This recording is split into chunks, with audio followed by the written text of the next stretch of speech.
करना चाहती है कि गांव गरीब किसान मजदूर के बच्चे जो है शिक्षा से वंचित हो जाए। अब तक तो 4 साल केवल साक्षर हुए हैं बच्चे।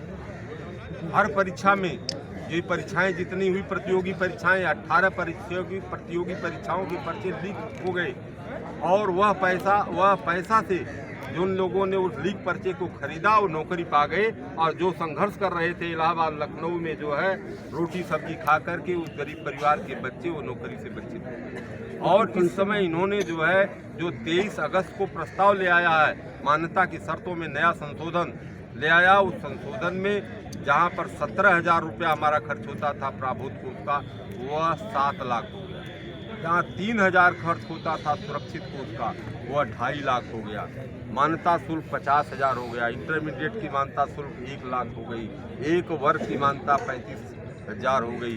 इस तरह से 11 से 12 लाख रुपये जो है मान्यता में खर्च होने का इन्होंने प्रावधान कर दिया।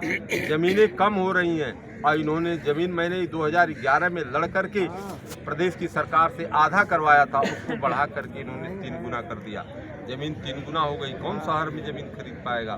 बहुत बड़ा आदमी होगा, पूंजीपति होगा, वही तो जमीन खरीदेगा। ये तो कहते हैं कि जमीन ज्यादा होगी, खेल का मैदान होगा, खेलो इंडिया, यंग इंडिया, ये नारा दे रहे हैं। खेल भी जरूरी है लेकिन भोजन भी तो जरूरी है।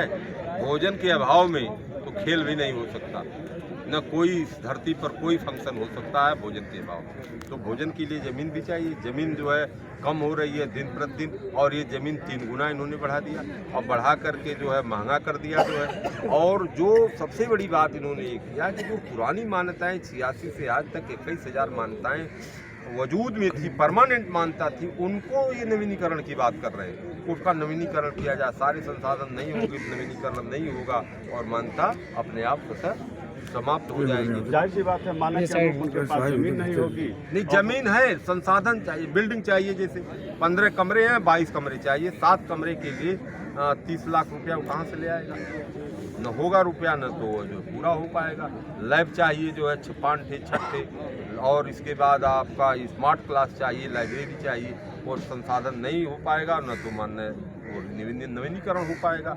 इसलिए ये लोग चाहते हैं कि सारे विद्यालय बंद हो जाए। इनके पीछे मंशा क्या है? इन्होंने एक अमेंडमेंट कर दिया 5-6 महीना पहले। मैंने उस समय पूरे प्रदेश के शिक्षकों को, प्रबंधकों को आगाह किया था जब इन्होंने यह प्रस्ताव ले आया जो है कि कंपनियां भी विद्यालय चलाएं।